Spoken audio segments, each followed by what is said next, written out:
It started with a card.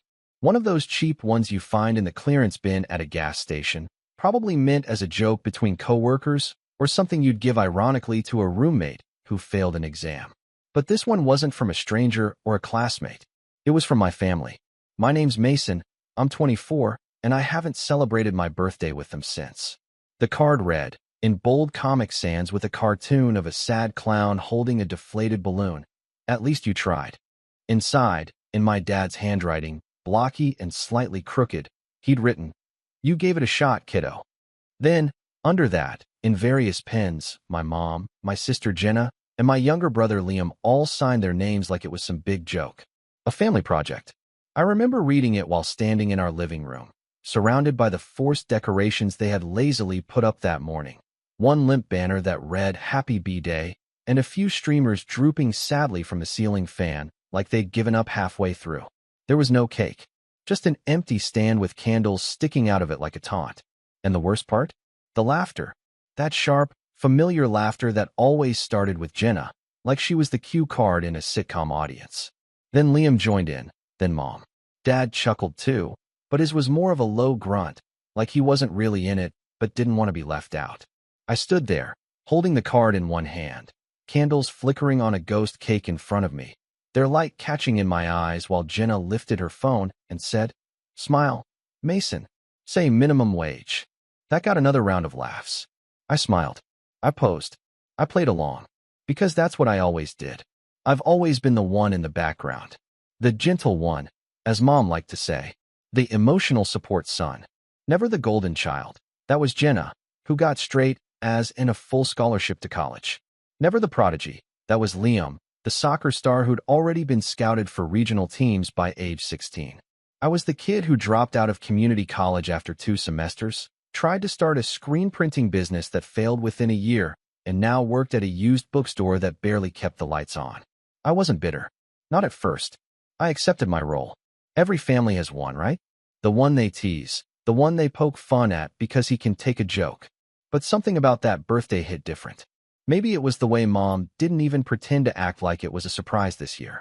Maybe it was the way Liam kept glancing at his phone during the party, probably texting his girlfriend about how dumb it all was. Or maybe it was how Jenna, who had recently landed a job at a law firm downtown, looked me dead in the eye and said, "Maybe next year you'll actually have something to celebrate." I didn't even respond. Just blew out the candles, on air. Literally nothing on the stand. Not even a cupcake. Jenna clapped sarcastically. Dad said, "Make a wish, sport." Like that wasn't the saddest joke of all. I went through the motions, as usual. Took the photo. Held up the card. Pretended it was all fine. But inside, something snapped. I didn't know it at the time, but looking back, that was the exact moment I started packing up, mentally. Not just from the party. From the family dynamic that I'd accepted for far too long. The next morning, I woke up before anyone else and sat in my car for almost an hour with the keys in my hand. It was my old Corolla, the one I'd bought with my own money 3 years ago. The AC barely worked. The upholstery smelled faintly of coffee and pine air freshener, and the left speaker crackled like firewood. But it was mine. Every dollar, every mile, every scratched bumper was mine. That meant something. Maybe more than it should have. I didn't leave right then, but the idea had taken root. I started watching them more closely over the next few days. Listening. Observing. The way Mom would change the subject when I talked about trying to write again. How Liam laughed when I said I was thinking of maybe going back to school. How Jenna rolled her eyes when I said I wanted to try painting again. Just a hobby, something creative. They didn't say no. They didn't have to. Their faces did all the talking. That quiet smirk of doubt. That performative patience like I was a child trying to explain why the sky was purple. It wasn't always like this. I mean, growing up, we weren't exactly the Brady Bunch, but there were good moments. Dad teaching me how to change a tire. Mom bringing me soup when I had strep. Jenna helping me make a PowerPoint in high school. Liam giving me one of his old hoodies when mine got ruined in the rain. But somewhere along the way, that warmth turned into something colder, more transactional. If you weren't winning, achieving, performing, you were background noise. Still, I stayed. I told myself I had to. Rent was insane, and I didn't want to burden my friend Alex again. He'd already let me crash on his couch for 2 months last year. Plus, there was a small part of me that still wanted their approval, like a dog chasing after a car it knows it'll never catch. 2 weeks passed. I smiled through dinners, nodded during small talk. I played my role like a pro. But each night, I spent hours scrolling apartments in nearby cities, researching part-time jobs, looking up night classes. I even pulled out an old sketchbook and started doodling again. Nothing fancy, just charcoal lines, the way I used to. Something about putting marks on paper grounded me. Reminded me I was real, not just a prop in their sitcom. Then came the turning point. It was a Sunday. Jenna had come over for brunch. She didn't live with us anymore, obviously. She had a downtown condo with modern lighting and a doorman who knew her by name. She brought her new boyfriend, Nick, a guy with sleeve tattoos and that confident smirk of someone who'd never been told no in his life. We all sat at the table, Mom making her famous blueberry pancakes, Dad grumbling about syrup brands, Liam on his phone as usual. Somehow, the topic turned to me.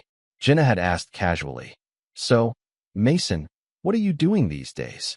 Not mean, not sharp, just casual. But I knew that tone. It was bait. The same tone you'd use when asking a toddler what they want to be when they grow up. I replied evenly, "Still working at the bookstore. Might take some online courses." Nick snorted. "That sounds fun." Jenna tilted her head, mock curiosity painted on her face. "What kind of courses?" "Graphic design, maybe. Something creative," I said, already regretting it. "Graphic design?" Liam chimed in, finally looking up. "Isn't that like making logos and stuff?" I nodded. "Among other things." Dad chuckled. "Didn't you try that already with those t-shirts?" "They were screen-printed designs," I corrected. Nick leaned back, arms crossed. "Yeah, but those didn't sell, right?" Mom tried to change the subject, bless her, but it was too late. The jabs had started. "Jenna, maybe just get something stable, you know? Like an admin job or something. No shame in that." Liam, "Yeah, like filing papers or answering phones. You'd probably be good at that." I swallowed hard, smiled. "Thanks for the vote of confidence." Nick grinned. "Hey, at least you tried, right?" And that was it. That stupid phrase again. That card. That joke. That moment they all thought was harmless and hilarious. I stood up. Not abruptly. Not angrily. Just calmly. I walked to the kitchen, grabbed my keys, and walked right out the front door. No speech. No scene. No drama. Just gone. I stayed with Alex that night. And the next. Told him everything. He didn't say much. Just handed me a spare blanket and said, "Took you long enough." That was 2 weeks ago. I haven't spoken to my parents since. I haven't replied to Liam's texts. Haven't liked any of Jenna's Instagram posts. I've been quiet. Planning. Watching. Then, this morning, I got a message. Just one line. From Liam. "Mom's been crying every night. Just come back." I stared at it for a long time. And then, I smiled.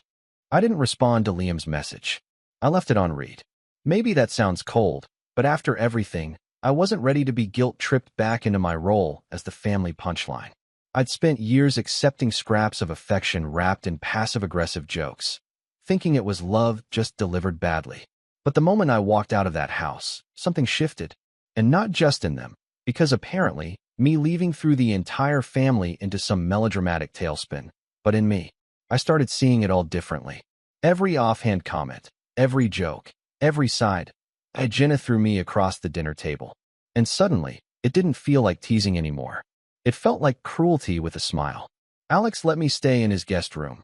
Well, technically, it was a storage room with a futon and a tower of shoeboxes, but it was warm, quiet, and mine. No sarcasm. No judgment. Just space to think. The first week was peaceful. I helped Alex out with some side work. He did freelance photography and needed help organizing a massive backlog of files. It was tedious, but oddly satisfying. I cooked dinner a few nights. Got back into sketching. Found myself sleeping deeper than I had in years. I didn't miss home. Not one bit. But my phone kept buzzing. Mostly from Liam. A few messages from Mom. Short ones like, "We miss you," or "Hope you're okay." But not a single call. Not one voice that said, "We're sorry." And that told me everything. Then Jenna messaged. It was a voice note, of course. She always preferred those. Easier to perform when you couldn't be interrupted. "Hey," she said, her voice all business. "So, I talked to Mom. She's a wreck. She's been crying. She didn't mean for the birthday thing to be, like, mean. It was supposed to be funny. Mason, you've always had a sense of humor. You're being kind of dramatic about this. Just come home, okay? You're making it way bigger than it needs to be. I listened to it twice and laughed out loud, not because it was funny, but because it was textbook. No apology, no accountability, just a firm reminder that if I had a problem with how I was treated, I was the problem. That was always Jenna's specialty. She could stab you with a smile and then hand you a towel to clean up your own blood. I didn't reply, but I watched their moves.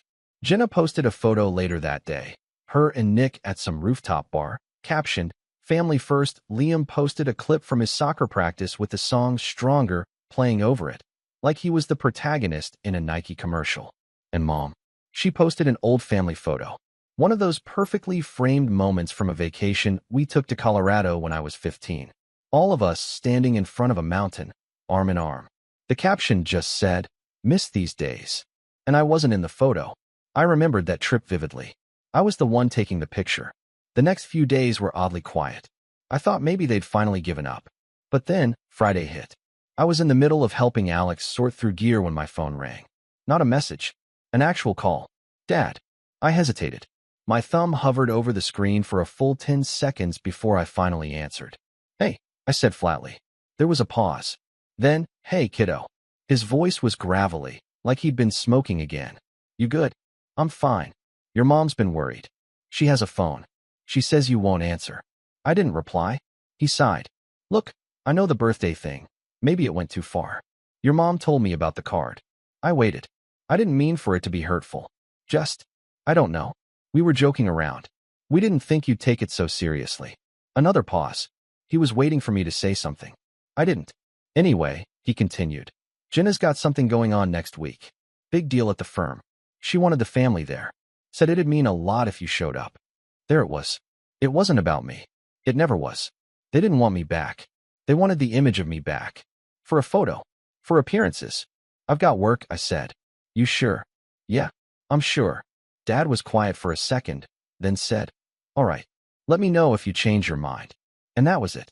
A few days later, Alex and I were out at a coffee shop when I saw it. Jenna's big event. It was all over her Instagram. The firm's annual gala. Black tie, city skyline in the background. Everyone in tailored suits and champagne dresses. Jenna stood at the center, flanked by Mom and Dad, smiling like the queen of the world. Liam stood behind them, awkward in a blazer that didn't quite fit. And there, in the corner of the photo, was me. Or at least, someone pretending to be me. They had asked Alex once before to pose for something years back, when they needed family photos for a Christmas card, and I'd missed the shoot because I was working overtime at the bookstore. He'd laughed about it then, joking that my family was weird. But this time, they hadn't asked him. This time, it wasn't even him. It was Nick, Jenna's boyfriend, in a gray suit, standing just close enough to look like part of the family. They replaced me. I stared at the photo for a long time. My stomach dropped in this slow, cold way, like stepping into a lake in October. Alex leaned over, saw the look on my face, and asked, "What happened?" I showed him the post. He blinked. "That's Nick, right?" "Yeah. They put Nick in your spot." I nodded. Alex exhaled slowly. "That's messed up." "No. It was calculated. Because I knew Jenna. I knew her need for control, for optics, for having the perfect narrative. Mason, the dropout brother who worked retail and lived like a ghost, didn't fit her brand. Nick, the confident lawyer with the nice watch and the LinkedIn headshot, did. And my parents? They just let it happen. That night, I sat in the guest room and stared at the ceiling. Everything felt heavy, like a weight had settled into my chest and refused to move. I wasn't just angry, I was hurt. Deeply. The kind of hurt that doesn't come from a single moment, but from 100 small ones stacked on top of each other until they crush you. The years of being the afterthought. The "he's just figuring things out, son." The joke. I thought about the times I'd stayed home to help Mom when she was sick. The times I drove Liam to soccer tournaments across state lines. The time I bailed Jenna out when her car broke down in college, driving 3 hours with a gas can and jumper cables. None of it mattered. Not when it came to the image. Not when it came to her image. The next morning, I got a text from Jenna. "Hey, saw you didn't come. We missed you." Nick stepped in. "Hope that's okay." No apology. Just that smug tone again. That, I win energy she always carried. And something in me flipped. I wasn't going back. Not to that. Not to being edited out of my own life. That day, I took a walk. No music, no distractions, just me and my thoughts. And by the time I got back, I knew exactly what I needed to do. They had made a mistake. A big one. Because for the first time in my life, I wasn't looking for their approval. I was looking for closure. And maybe a little revenge. The day after Jenna's message, I deleted Instagram. Not out of spite. Just clarity. I'd been staring at the same performative highlight reel for years. Smiling family photos that cropped out reality, shiny achievements with captions about hard work and blessings. Inside jokes that never included me. I realized I didn't need to see it anymore. I didn't want to. I was done watching my own life from the outside. If I was going to start over, I needed to stop looking back. That wasn't easy, by the way. Starting over never is. Especially when you don't have much. Alex, true to his word, let me stay as long as I needed. But I started feeling like a squatter by week 3. The guest room was barely wider than the futon, and I could hear every faucet and floorboard creak in the apartment. But it was still the most peace I'd had in years. Still, I couldn't ignore that quiet voice in the back of my head that whispered, "Don't overstay. Don't become a burden." So I found a job. Not the dream one. Just a job. A local art supply store needed someone part-time, stocking shelves, helping customers, restocking sketchbooks, charcoal, paintbrushes. The pay wasn't amazing, but it was better than the bookstore. And it came with a discount. That part mattered more than I admitted. I remember my first shift. I was in the back, unpacking a box of oil paints, when I saw it. A little note scribbled in Sharpie on the cardboard. "This color will save someone's soul. Don't let it dry out." I laughed. I still don't know who wrote it. Probably some bored employee with a poetic streak. But I cut that part of the box out and taped it above my bed that night. It felt weirdly personal, like the universe tapping me on the shoulder. In the evenings, I sketched. Not for money. Not for school. Just for me. I stopped trying to make marketable designs and started drawing what I actually saw. People in cafes, the old woman with the giant tote bag who rode the bus every day, the overgrown alley behind Alex's building where weeds cracked through the concrete. Nothing polished. Just real. I filled up 3 sketchbooks in a month. It felt like breathing again after being underwater too long. I also started running. Not far at first. Just a few blocks. But the rhythm helped. It gave my thoughts a place to go. I wasn't running from anything. Just through things. Pain, confusion, memories. Every step made them quieter. Alex noticed. He never said anything directly, but I caught him watching me sometimes, smiling when I came back from a run drenched in sweat, nodding quietly when I'd show him a new drawing. He knew. He could see it. The rebuilding. But life wasn't suddenly perfect. There were still bad days. Like the day I saw my old manager from the bookstore walk into the art shop.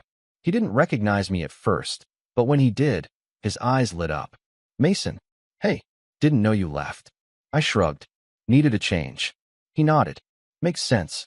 Hey, listen, we've got a part-time opening again. If you want to come back." I smiled politely and said I'd think about it. But I didn't think about it. Not once. I didn't want to go back to the fluorescent lights and dusty corners and customers arguing over $1.99 bookmarks. I didn't want to go back to a version of myself that didn't know how to leave. Still, that night I sat in the park behind the shop and cried. Not because I missed the bookstore, but because I realized how far I'd come. I hadn't even noticed. I'd been so focused on surviving that I hadn't realized I was actually living again. That hit harder than I expected. The fall had already happened. This was the rise. 1 week later, something strange happened. My sketches started getting noticed. I'd been pinning a few up on the community board at the shop, mostly to fill space, honestly, but customers started asking about them. A woman came in one day, pointed to a charcoal sketch I did of a guy playing the saxophone on the subway, and said, "How much for this?" I blinked. "It's not for sale." She smiled. "It should be." That night, Alex helped me set up a small online portfolio. Nothing fancy, just a few high-res scans, a short bio, a PayPal link. We called it Lines Between, after a note I'd scribbled in one of my drawings. Life happens in the lines between what you meant and what you said. I didn't expect much, but within 2 weeks, I sold 3 prints. It wasn't about the money. It was about being seen. Not through the lens of a family name or a job title. Just seen. Mason, the guy who sketches people when they're not looking. Mason, the guy who finds poetry in fire escapes and cracked sidewalks. Mason, The guy who finally believed he had something to offer. Around the same time, I got an email from a local gallery. Someone had seen my prints online, probably one of the customers from the shop, and passed along my name. They were putting together a community exhibition featuring local artists. No fees, no commissions, just a chance to show your work. They invited me to participate. I read the email twice before I believed it. I didn't tell anyone right away, not even Alex. I just replied yes and started choosing pieces. I wasn't aiming to impress anyone. I just wanted to tell the truth. Visually, at least. A week later, I ran into Liam. Total accident. I was walking out of the grocery store, arms full of oranges and protein bars, when I heard someone shout my name. Mason. I turned, and there he was. He looked taller somehow. More tired, too. He was wearing his team hoodie, but his face didn't carry that usual teenage smugness. Just something softer. I thought that was you, he said, jogging up. Hey, I said cautiously. You haven't answered my texts. I know. He shoved his hands in his hoodie pocket. Mom's still upset. I didn't say anything. He shifted awkwardly. I'm not here to guilt trip you. I don't know. Wanted to see how you were doing. I'm doing okay, I said. Better, actually. That's good. He paused, then added, You look different. I smirked. In a bad way? No, just calmer. We stood in silence for a second. Then he said, They really messed up, huh? I blinked. He looked down at the pavement. The birthday, the card, all of it. I don't know why I laughed. It wasn't funny. It was mean. I studied him. He looked genuinely remorseful. Not rehearsed. Not coaxed. Just raw. You followed their lead, I said. We all do that sometimes. I don't want it anymore, he muttered. Jenna's the worst about it. She always sets the tone. Dad just co-signs it. And Mom, he trailed off. She stays quiet. Yeah. I exhaled. I know. He looked up at me, eyes glassy. You think you'll ever come back? To the house? Yeah. I looked away. I don't know. Not like before. He nodded slowly. I miss you. That hit harder than I expected. I didn't know what to say, so I just said, I miss you too. We didn't hug or anything. Just stood there for another minute before I told him I had to get going. But I watched him walk away for a long time. That night, I told Alex everything. About the gallery. About Liam. About how I wasn't sure what I felt anymore. Alex smiled. That means you're healing. Healing sucks. He laughed. Yeah, but you're doing it anyway. I didn't respond. Just sat there with a bowl of cereal and the quiet hum of traffic outside the window.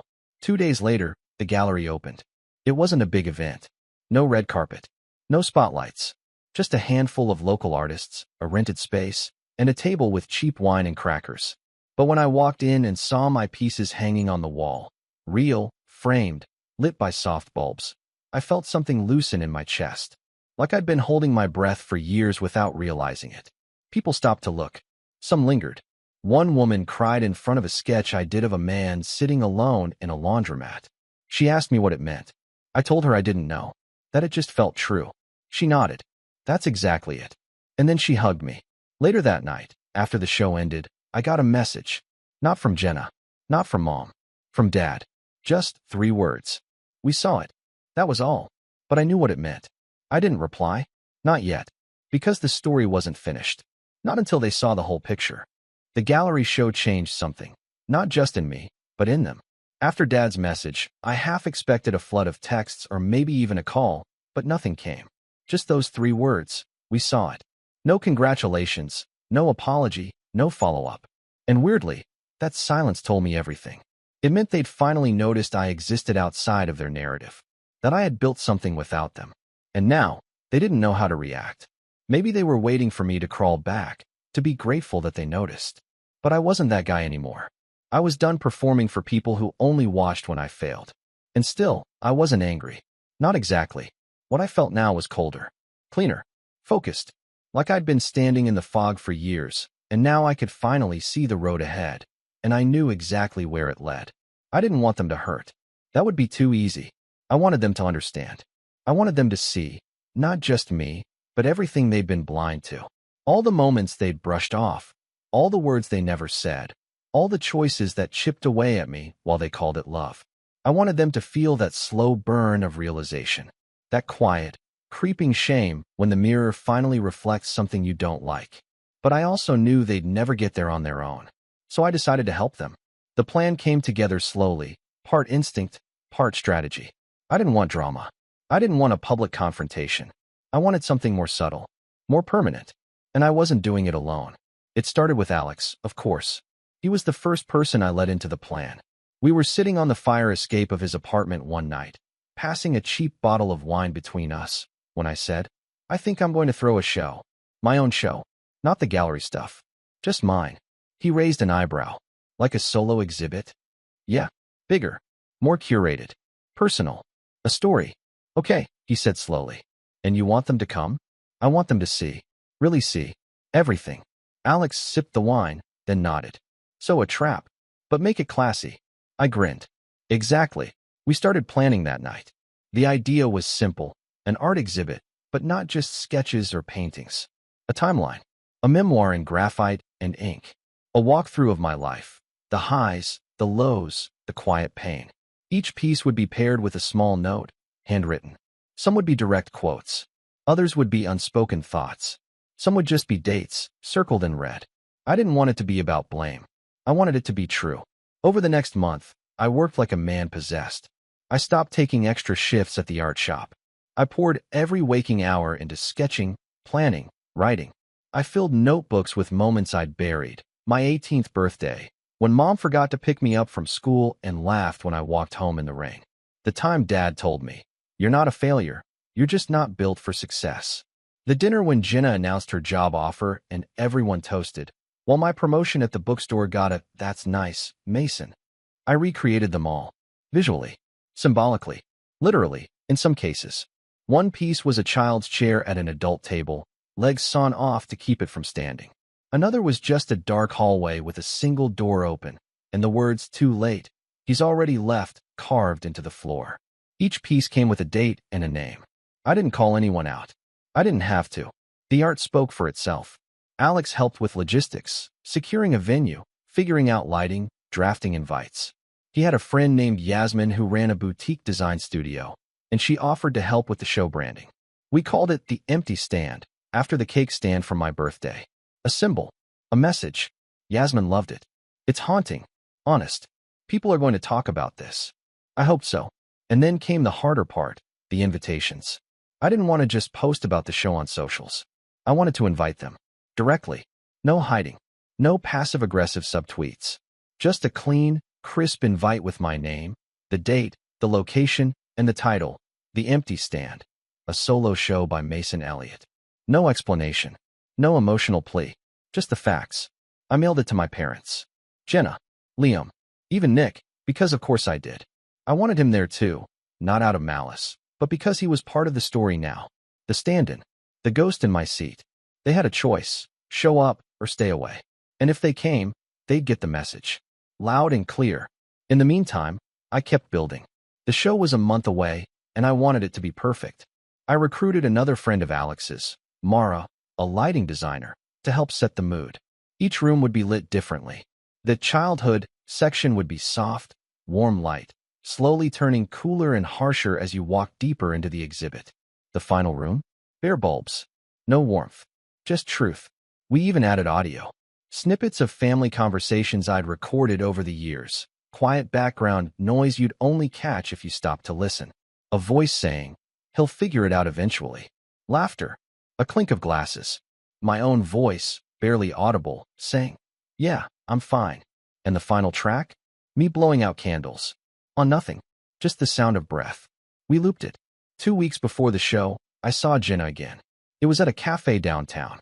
Total accident. She was in line behind me. I felt her presence before I heard her voice. Mason. I turned, slowly. She looked good, as always. Polished, confident, blazer over a blouse like she'd stepped out of a Pinterest board. But her expression faltered when she saw me. Like she hadn't expected me to look. Okay. Hey, I said calmly. I got your invite. Oh yeah. I didn't realize you were still doing art. I never stopped.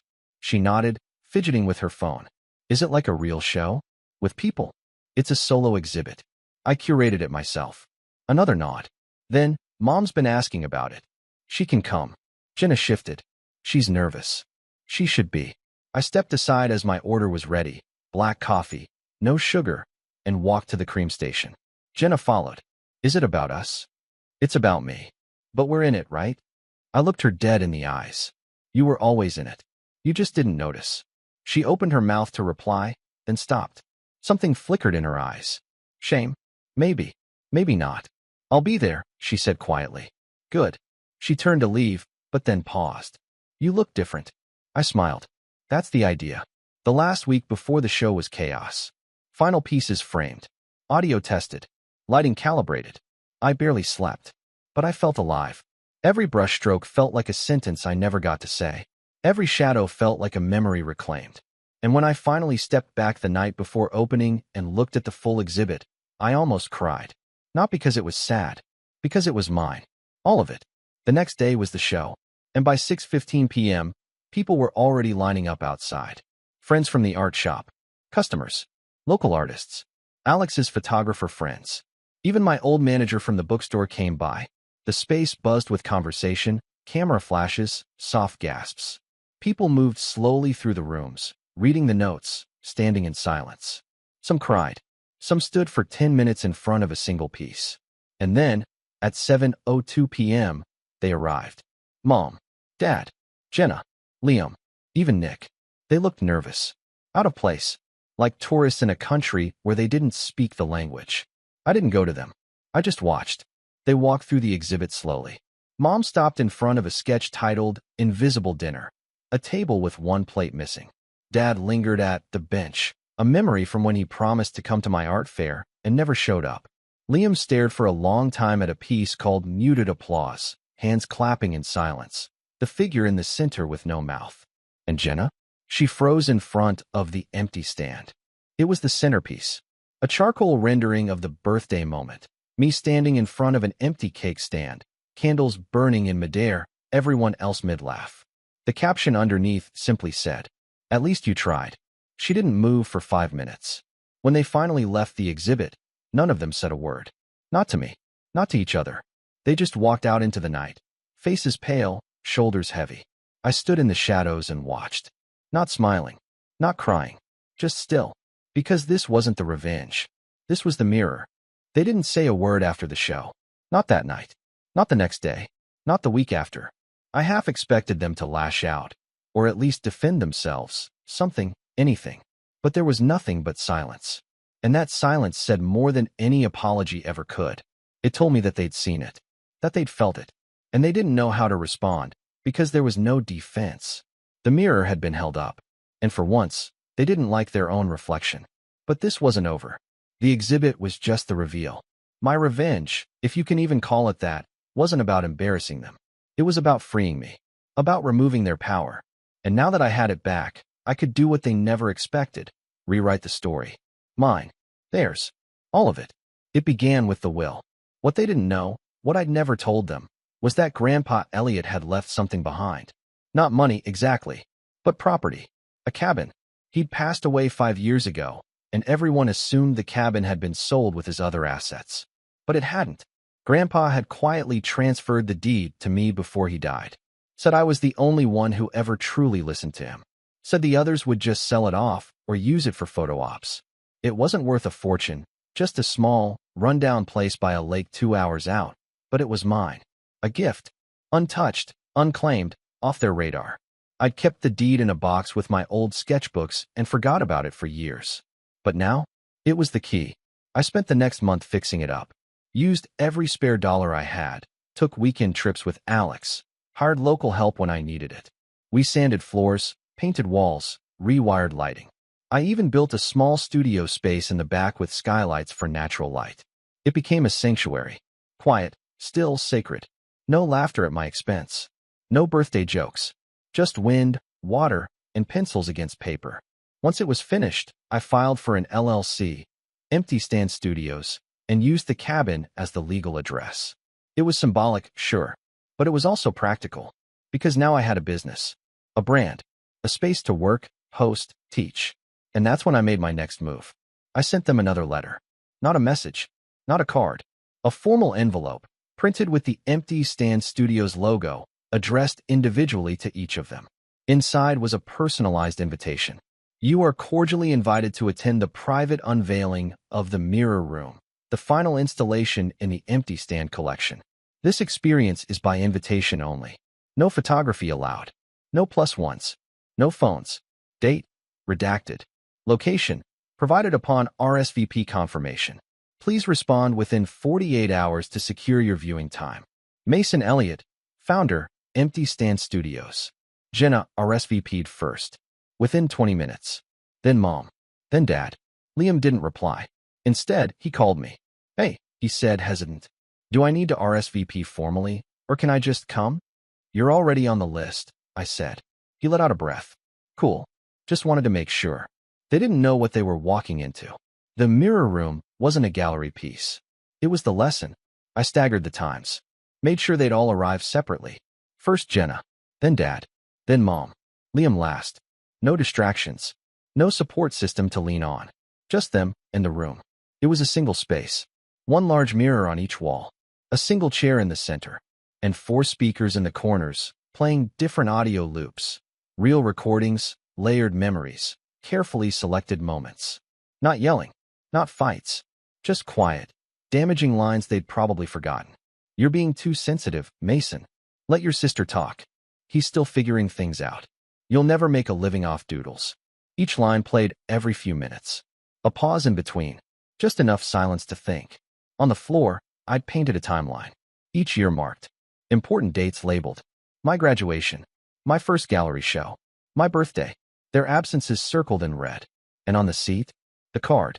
At least you tried. The original. The one from my birthday. Laminated. Preserved. They each stayed longer than I expected. Jenna emerged first. Pale. Quiet. She didn't look at me. Just said, thank you, and walked to her car. Her eyes were glassy. Her hands trembled slightly. Dad came next. He didn't speak. He just sat on the porch of the cabin for a long while. Eventually, he said, you're a better man than I was at your age. I nodded. That's not an apology, I said. I know, he replied. I'm still working on it. Mom came out crying. Not the dramatic kind. Not the performative sobs. Just slow tears. Silent. She hugged me. I didn't hug back. But I didn't pull away, either. I thought I was helping you toughen up, she whispered. I know. I didn't realize I was making you disappear. I said nothing. Liam came last. He walked into the room and didn't come out for over an hour. When he did, he looked changed. Not broken. Just older. Wiser. I wish I'd said something back then, he said. You still can. He looked me in the eye. I'm proud of you. That one landed. After they all left, I sat in the mirror room alone. Let the words echo. Let the silence stretch. Then I turned off the audio, packed the speakers, and closed the door. The show was over. That week, Jenna posted nothing. No photos. No stories. No humble brags. Mom took down all her family Facebook albums. Dad called once, just to talk. No agenda. Liam came by the cabin a week later with burgers and a bottle of wine. We watched the lake in silence and talked about nothing. And for the first time in a long time, it felt okay. Not perfect. Not healed. But true. I didn't need an apology. I didn't need validation. I had something better. My voice. My name. My place at the table, one I built myself. And they would never forget it. Not after the empty stand. Not after the mirror room. Not after watching the son they overlooked become the man they couldn't ignore. Final line. They gave me a card that said, at least you tried. And in the end, they were right. I did try, and I won.